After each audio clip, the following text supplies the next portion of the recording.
၏အကြောင်းထောက်ပံ့ဖြစ်ပါ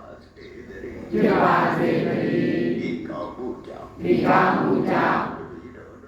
တပည့်တော်တို့သည်ဖြစ်လျာဘဝ၌ဉာဏ်ရှိသူတော်ကောင်းများနှင့်သာဆုံတွေ့ရပြီး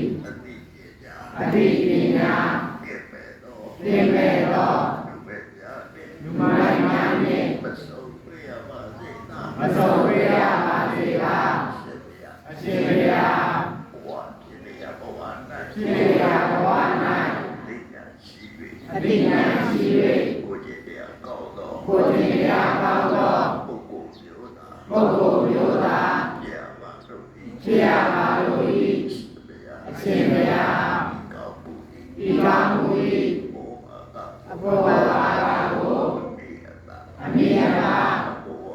အဘောဘာစေပြုကြသည်လို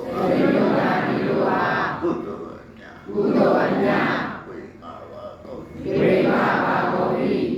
အရောဆောင်နဲ့